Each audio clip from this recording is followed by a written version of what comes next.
All right, we're going to go ahead and get started, recognizing that people might be signing on for the next couple of minutes. But welcome to Personalizing within the curriculum, thinking about high quality instructional materials as a lever for student learning. So if this is not the place you wanted to be, feel free to stick around as we talk about curriculum and academics. We want to start out with quick introductions. My name is Christina Strunk, and I am calling in from Falls Church, Virginia. And curriculum is something that is near and dear to my heart. I worked as a curriculum coach on curriculum review teams and really thinking about how curriculum materials are a key lever in student and teacher experience. And I'm joined by Tim, so I'm going to turn it over to him to introduce himself. Hey, good morning, y'all. So happy to be with you here this morning. I am a former science teacher and instructional coach based out of Santa Fe, New Mexico. I really believe that curriculum is such an important tool for students to feel validated and interested in their education, and I'm just so excited to join y'all and Christina here today. Awesome. Thanks, Tim. And Tim and I have a New Mexico connection. I grew up there and love going back as often as possible. And I see in the chat that we are joined by many people from all over the United States and internationally. And I'm also really excited that we're going to top 40 and it's a little bit warmer and sunnier here in the DC area as well. So thank you all for adding into the chat your name, where you're coming from, and what your role is. So we want to make sure that today is really targeted for a variety of experiences and lenses. We know that we have some educators on the call, we have some district leaders, some school leaders, and we want to make sure that there is something for everyone. Just so that you all know, as far as the logistics of today's session, if you have any questions throughout, feel free to direct message Tim or myself, or if it's something that's a question for everyone, feel free to put that there. We'll make sure to monitor the chat, especially knowing that we have a larger group here this morning. So thank you all again for joining. We're really excited to spend the next hour or so talking about instructional materials. Before we get started, we also want to just do a quick introduction about who we are. We see some familiar names and know that there are familiar faces behind those names, but for many of you, this might be your first experience with Education Elements. And we work to support school districts all over, not only in the United States, but also internationally as well. And it's really important that over the 10 years that we've been partnering with districts and clients, that we make sure that the work is really personalized to what you all need. And you can see from the numbers that this is really the experience that our partners feel. So throughout our session, hopefully you will feel like we're able to personalize this experience for your role as well.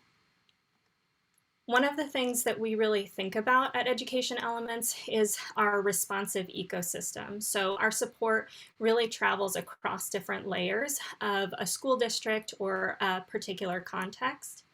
Where we're really focusing today is in this responsive tools bucket. So we're thinking about the way that curriculum functions as a responsive tool. How can we make sure that the materials that we're using really meet the needs of our particular context? So our objectives for today, I'm going to turn it over to Tim to talk through how we're going to spend our time together and then just to share a tool that we're going to use for all the resources that we share. Thanks, Christina. So we're going to start by talking about the current state of instructional materials, where schools have been at and where many are at right now. And then we're going to go into three realities of modern instructional materials. So there are three main categories: traditional materials, teacher and district created materials, and then a category that's validated as high quality instructional materials. And then we're going to have a little bit of time for some discussion and feedback from y'all, and then close out.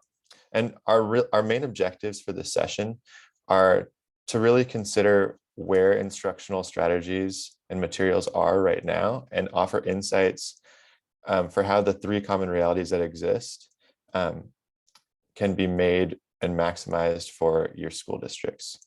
We're going to share resources for future exploration. And we're going to collaborate with each other to share our practices, our barriers, and our ideas. So we're so excited to hear from y'all about what works and what might not.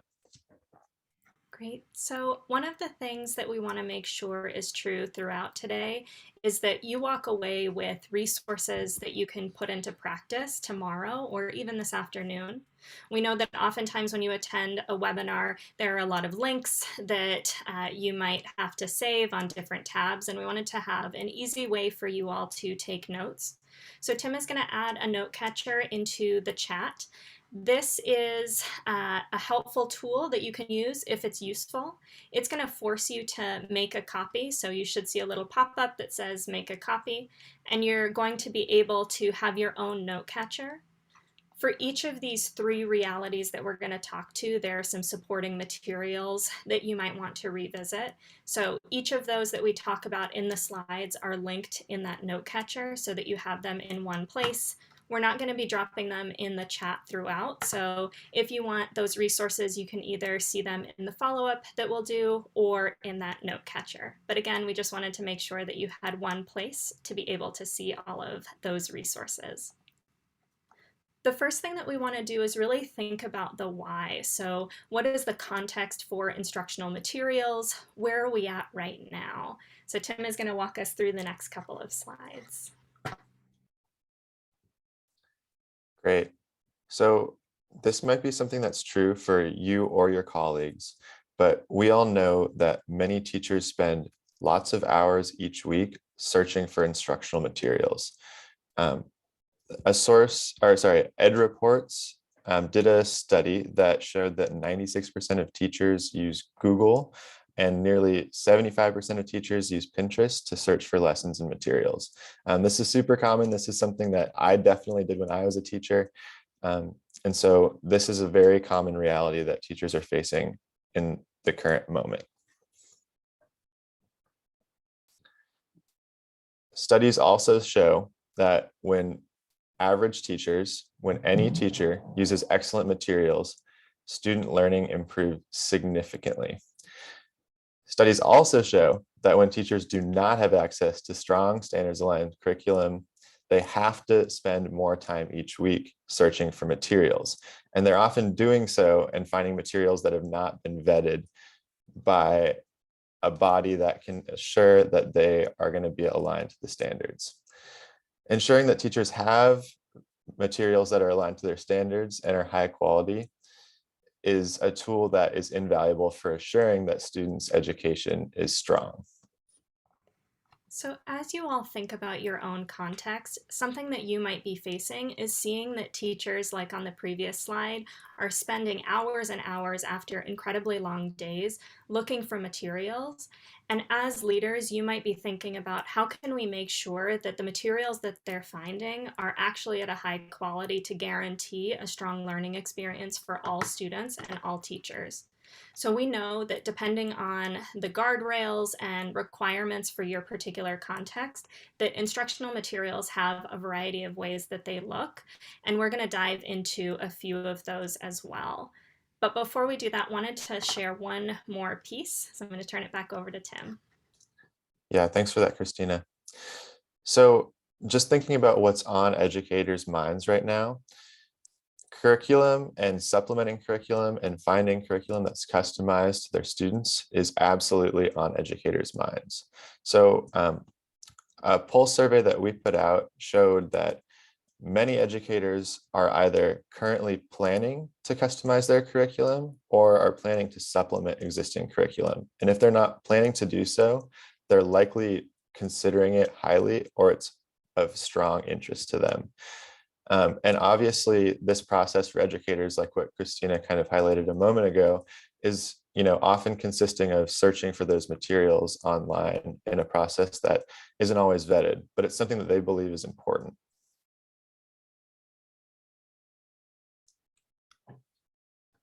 We're going to drop a Zoom poll in the chat to get some feedback from y'all about what your reality at your school or your district might be. And the Zoom poll should be launched right now. So, as you think about the materials that are either within your classroom or within the teams that you support, what do you see most frequently? Are you all using traditional materials like textbooks, basal readers? Is it where teachers and districts are creating most of the materials? Or are you using a more robust program like EL, Core Knowledge, Great Minds? Or is it something else entirely? So see that we have about 50%, and that number is growing. So we'll give people a couple minutes to finish taking the poll before we talk about some of the trends. Thank you all for adding your voice to the Zoom.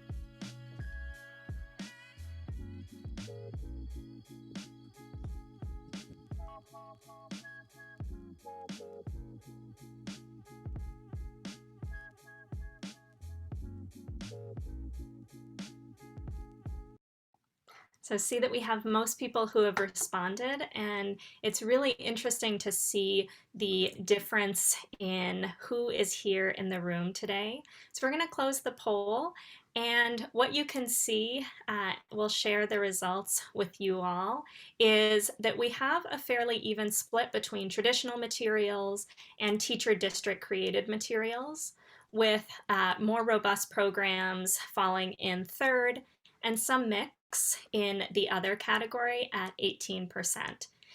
If you are in that other category, would love to hear in the chat, what does your material look like right now? Is it a mix of a couple of these options? Is it something else? We want to make sure that as we're talking about the different realities of instructional materials, that we can make sure to highlight specific context based on where you all are at.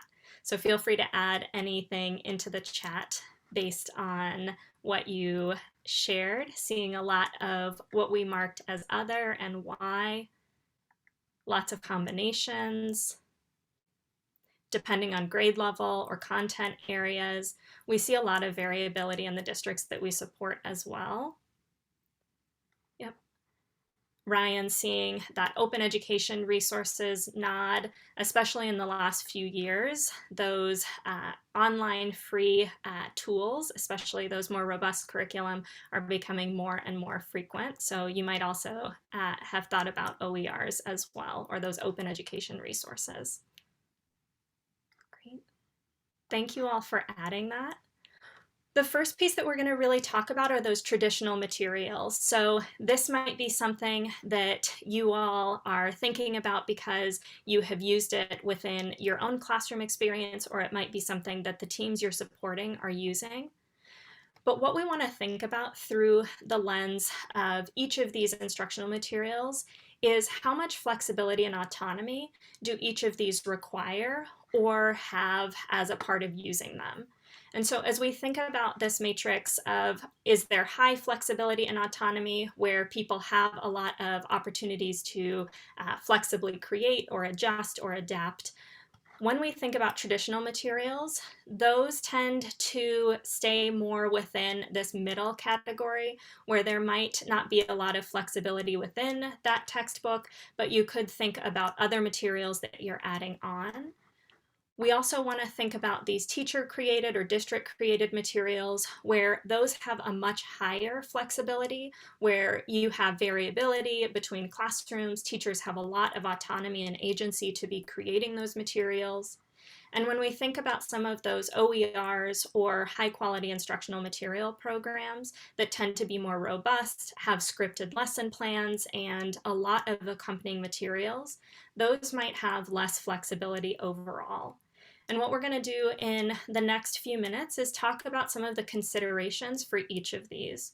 One thing that we know is that each of you might be facing a slightly different context, and we want to give you some ideas to consider and some resources for how you might personalize within each of these contexts given their demands. So as we think about traditional materials, whether you have textbooks or basal readers or something that looks very traditional, As you are a district leader, some things you might consider are what are the guardrails for those instructional materials? Do you have something that you need to abide by at the state level or within your particular district that you need to make sure you're choosing from a particular list? And if that's true, how can you use some supplemental materials to provide additional relevance and local contexts?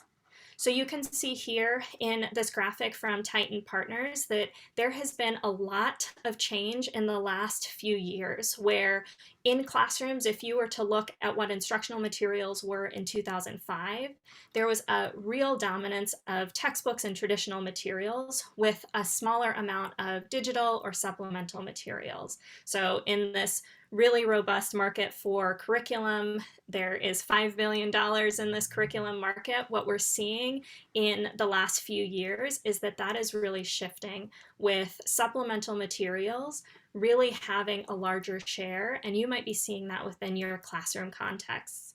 And so as you're thinking about having these traditional materials, one thing you might think about to personalize is adding in more of those supplemental materials. So thinking about what's out there and how can you make sure that those materials you're bringing in add more context for the communities that you are serving. Something else, if we're thinking about not only the district context, also thinking about that classroom consideration. So if you are an educator who has your own classroom or you're someone who directly supports teachers, one thing that you might think about is opportunities to provide additional scaffolds or enrichment opportunities. So if you're using traditional materials, thinking about how you might use something like questioning strategies or thinking routines to provide opportunities to personalize for all students who are in your classrooms. The last consideration that we wanted to offer to you for those of you who are using more traditional materials is thinking about opportunities to increase student collaboration and allow student choice and voice. So something that we think about here at Education Elements is the core four, which you see here on the right, where there are opportunities to personalize the way that you're offering opportunities for students to work together, all grounded in this nurturing learning environment. All of the resources that we mentioned or in the first few slides are all linked in that note catcher so that if you wanted to see some thinking routines, those are there, and also more about collaboration and creativity protocols that might support these traditional materials. Seeing some notes in the chat around thinking routines. The Project Zero website is really helpful, Kelly. So we'll add the note catcher in again, but these are all resources that you might explore to think about how do you add in more personalization for traditional materials. So again, that note catcher is in the chat and it'll force you to make a copy. And we'll give everyone just a second or two to take some notes, ideas, and explore some of those resources. Feel free to add in the chat if you have any questions for the first portion when we're thinking about traditional materials. So we'll play some quiet music and we'll come back together in about a minute to make sure that you have a chance to explore those resources and take some notes, maybe of what you want to come back to.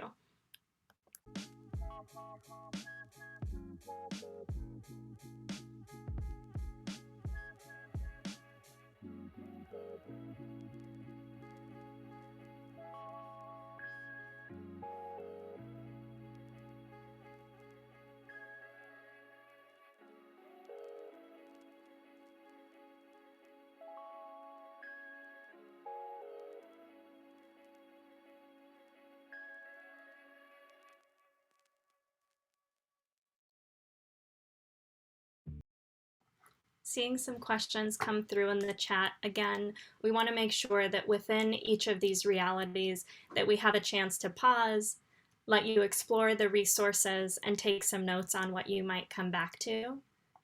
Sarah had added a question thinking about collaboration when it comes to our current health and safety protocols. Something to think about is how you might use digital tools or non-physical platforms so that students can collaborate. So using things like Jamboard or having the Google Chat as a feature for you to collaborate not only from teacher or leader to student, but also student to student could provide opportunities for students who may be more reluctant to collaborate in person to have a chance to add their voice to. But everyone feel free to add what you all have been doing for Sarah's question. This is definitely a way that we can continue to collaborate virtually as well. So again, keep adding questions to the chat. We'll make sure to monitor them and follow up with any questions that we want to spend some more time with afterwards. One thing to note is that Tim and my contact information is at the bottom of that note catcher, so feel free to reach out. We'll also have a closing survey at the end, so if there's any resonating questions that you want to make sure to spend some more time with we're happy to be thought partners. The second reality that we wanted to think about are teacher and district created materials. And judging from the Zoom poll and what we've seen in the chat, this might be something that is frequent in your district. And we know that given the statistics we shared at the beginning, that this context demands a lot of support and considerations for teachers and leaders as they're creating their materials. So something that we want to think about as we are in an environment where there's a lot of autonomy and flexibility is how do these instructional materials live within the larger context? So when we think about schools in general, we want this to be a place where there are the right conditions for students and teachers to access the learning that we know is really important for them. So we think about starting really intentionally with a shared vision. What do you hope to see as you go into classrooms? What do you want to be true, given that there is a lot of flexibility and autonomy with teachers creating their own materials?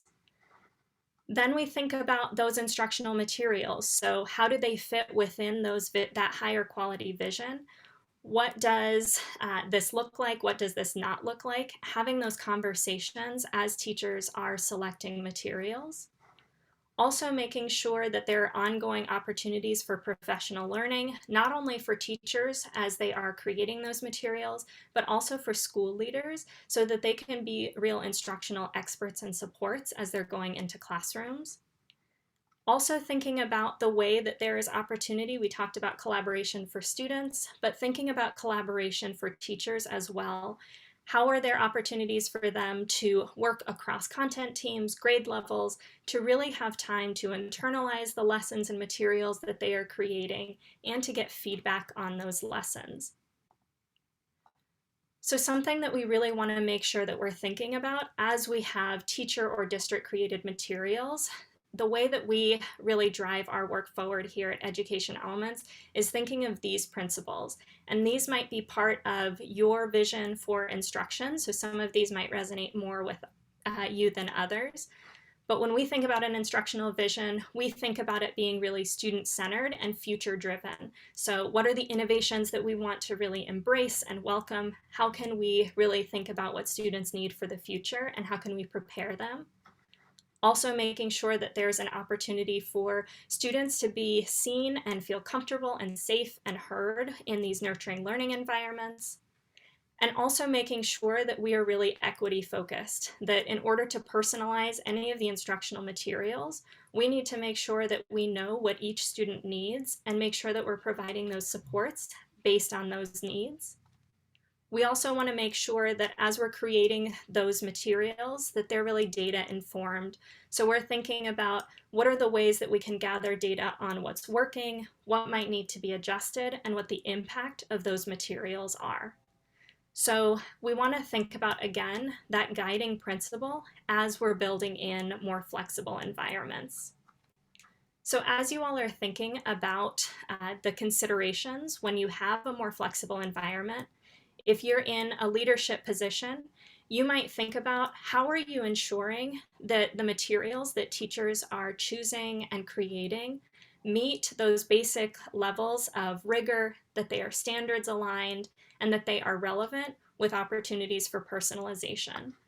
So these key components might change based on what your instructional vision is, but thinking about how you're aligning across the board as there's more flexibility across a team is going to be really important. We also want to make sure that there are opportunities for you within the district or within a school to think about the student experience. If there's variability in the materials that they are using, how can you make sure that each student experience is really valuable no matter which teacher they end up with each year?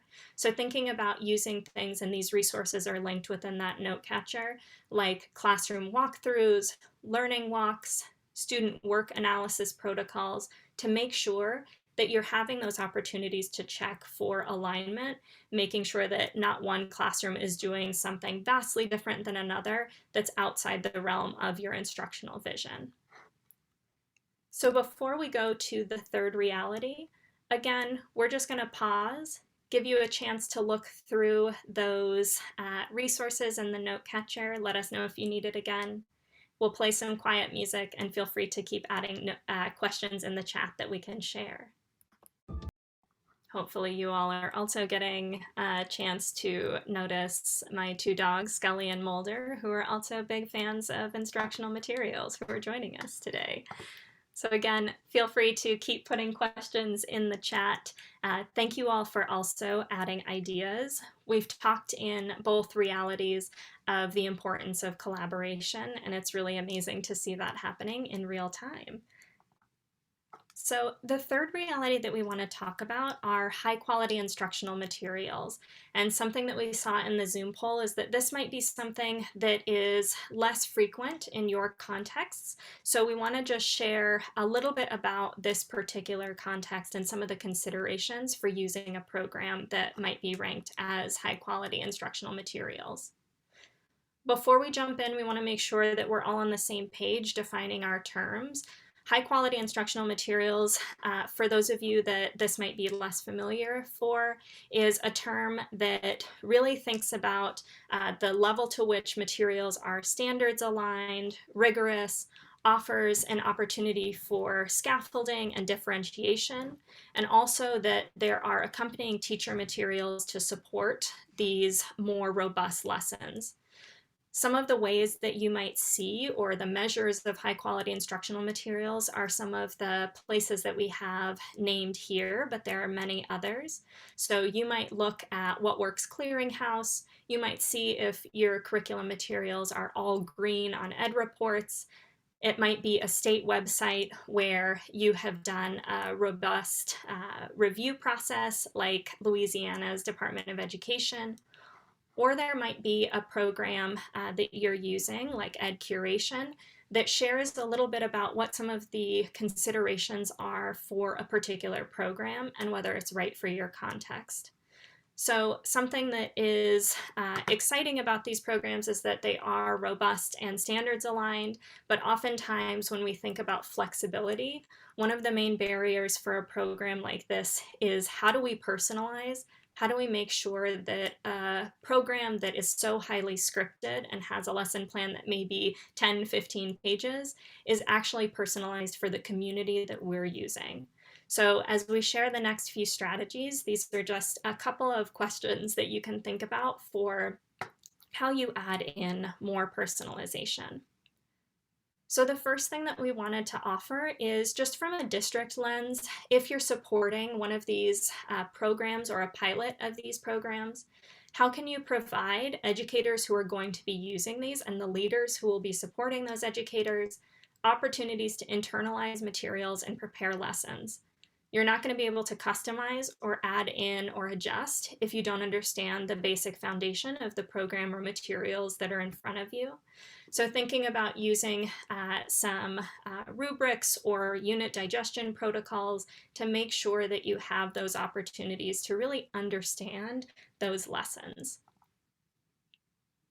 We also want to offer thinking about how you can weave in relevant content and ideas for your local context. So we know that those robust programs have a particular context in mind, and your community might look really different. So thinking about how you can take local history, the identities of the students in your classroom or the families in your school building, and use programs or local history to really embed that local context. So knowing that there might be an anchor text or a central question that then you can add in additional materials to make sure that your students feel really seen and heard. You can also think about how you might adapt some of the performance assessments or add additional tasks that are really thinking about local problems and authentic problems for your community. So we want to give you a chance to explore those resources. So again, if you're thinking about some of those organizations that evaluate curriculum materials, exploring some of those, feel free to do that. Or add in the chat anything that you have as a question for this particular context, thinking how you might personalize within a more scripted or robust program. So play some quiet music, see some questions coming in the chat, and we'll talk in just a second.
Seeing a couple of notes coming in through the chat about other ways that you might weave in additional context or personalize within a program that has a lot of materials. So Ashley shared that in her role as a personalized learning coordinator, highlighting learner profiles and really leveraging those metrics to make sure that students are feeling seen and heard in the learning experience can be really powerful.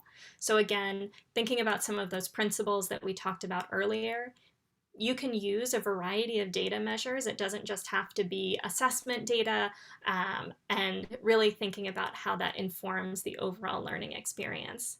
So thank you for sharing. Also seeing, Ryan, your question about social studies resources. So they began a few years ago with ELA and math. They recently began science reviews, and social studies is the next category.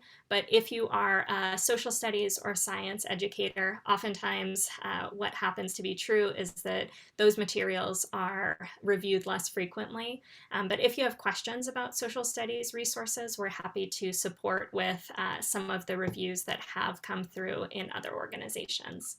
But you're absolutely right. There is an opportunity for more social studies reviews.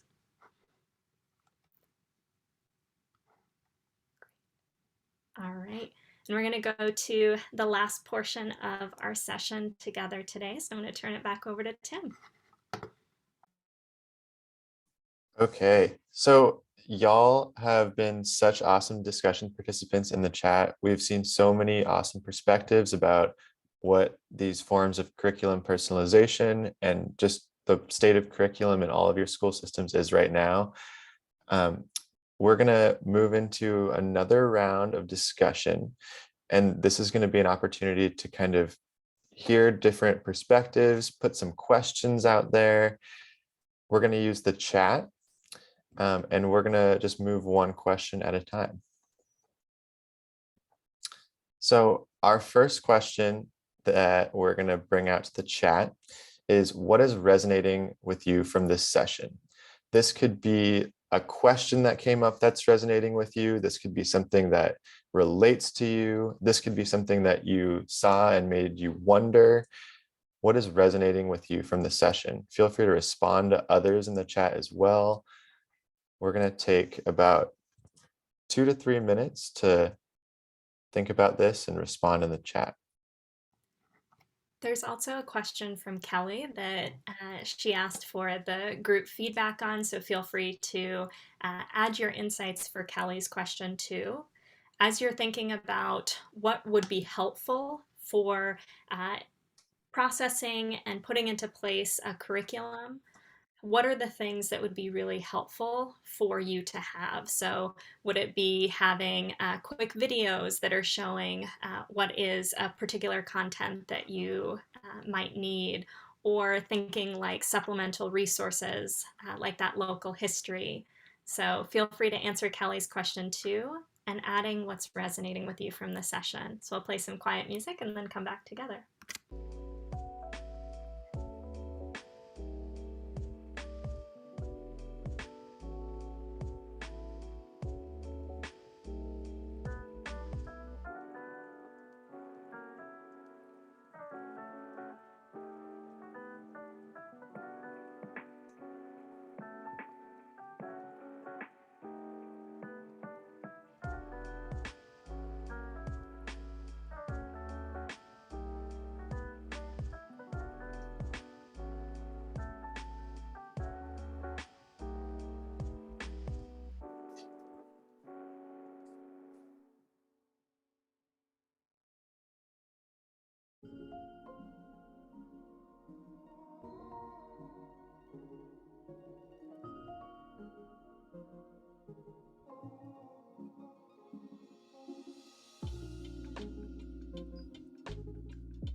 Seeing a lot of really interesting things come through in the chat from things that would be really useful from a teacher perspective or a leader perspective. A couple of themes that have come up are knowing what is even available and what training there is.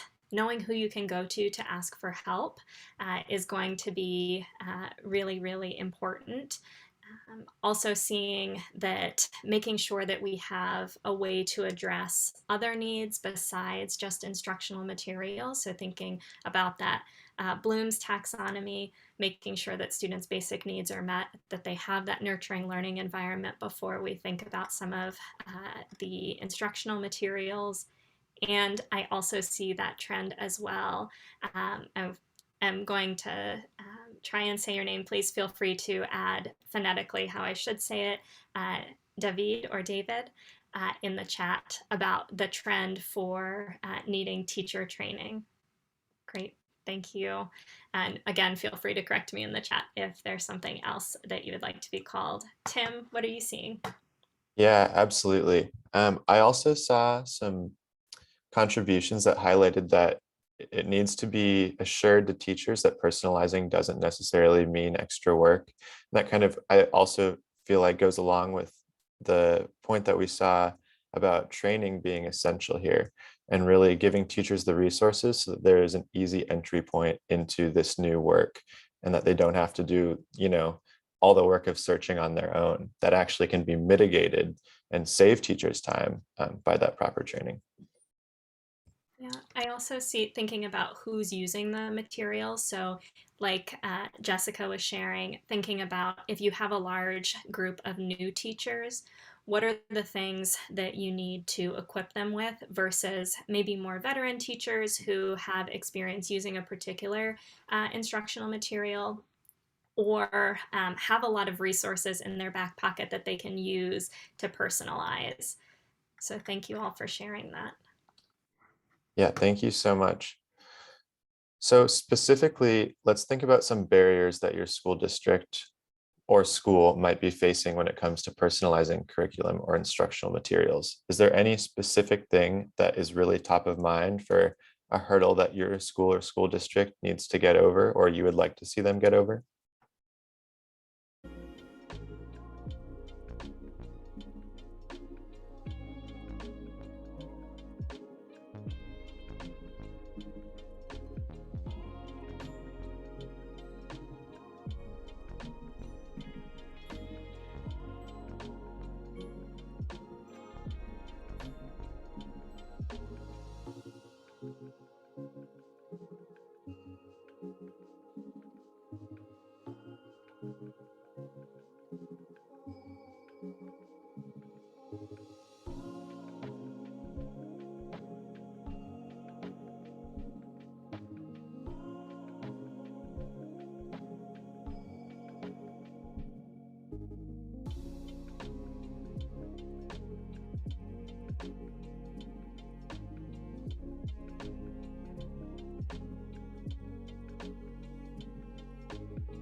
Tim, what are some of the themes that you're seeing in the chat? Yeah, absolutely. Um, I'm seeing a lot of themes around standardizing systems and for those systems having easy entry points for teachers so that they don't have a big lift to implement these new programs or new curriculum moves. Funding, time, and resources, super basic needs like what Deborah just brought up. What else are you seeing, Christina? Yeah, I think training keeps coming up as something that is really important. And Jessica, what you just shared, and I saw earlier in the chat, this idea of being stuck in the traditional model. Anytime that there is some sort of change or navigating something new, there's a pretty steep implementation curve. And so, helping support teachers and leaders and the community in understanding the why of any changes that you're making in order to really adjust and adapt instructional materials can be really challenging. Absolutely. Thank you all so much for contributing. These have been a lot of awesome perspective building contributions. And a lot of people have said a lot about teacher prep programs, or I guess not teacher prep programs, but just like Christina highlighted, training. And thanks for Narain for bringing up that comment about teacher prep programs. Um, it's so important, as we all know, in our districts and schools to build in professional development that is continuing education and learning opportunities for teachers constantly in a career-long iterative process. Okay, cool. Let's move to our last round of conversation.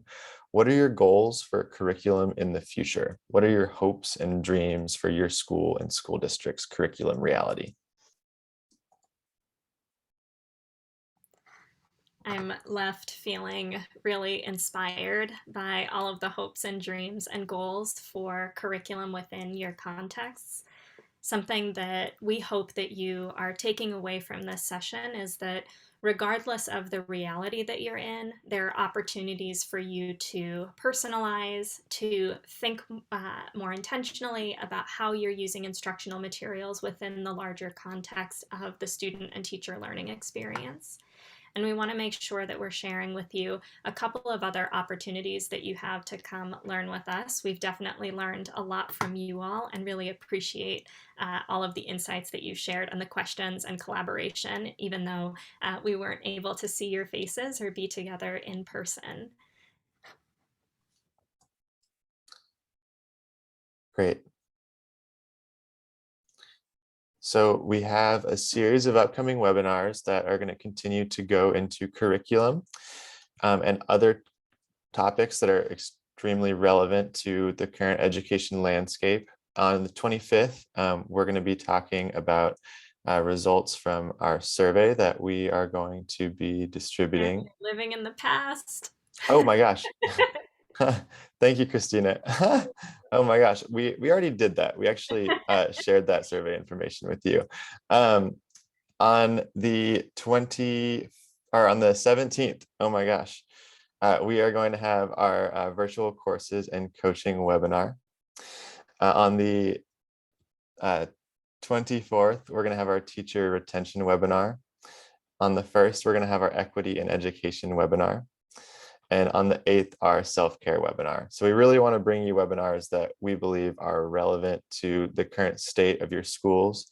You can register for these webinars at edelements.com/webinars, and I will drop that link in the chat. So one thing that we shared at the beginning was that when we partner with schools, we really think about that responsive ecosystem. And we really like thinking about the systems that need to be in place and how we can support people within that system to really use those tools. So we'll be having a few more blog posts and webinars about curriculum specifically. The next one that we'll be having is really focusing on curriculum adoption. So for those of you who are thinking about how can we move from being stuck in one model, or what are the things that we need to have in place in order to move in a different direction? That might be something that you keep your eye out for, but we'll add that in the follow-up as well. So before we do this, I think we have one more poll for you, if that's right, that we're going to launch before we close out. Yeah, the poll is about to launch, and these are just some opportunities for y'all to get feedback on what you want and how you would like to meet in the future, sort of based on COVID and your preferences. It's going to help us inform how we do our sessions in the next few months. And that poll should be launched right now.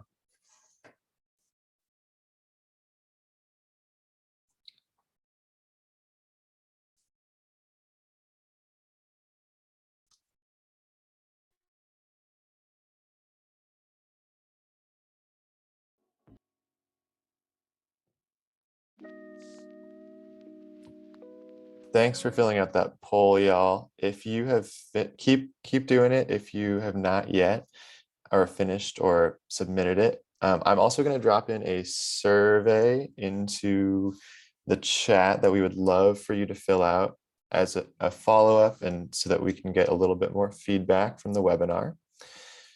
So that survey is about to be dropped in the chat. And just want to assure everyone that we're going to be sending a follow-up email with the recording of this session and the slides. So one thing that you can do is find all the resources linked in that note catcher. Again, we wanted to make sure that you could fully participate in the session, so we paused so that you could explore resources instead of having to navigate through a bunch of links. But if there's anything that you want to talk more about, our emails are at the bottom of that note catcher, and we'll also share them in the follow-up.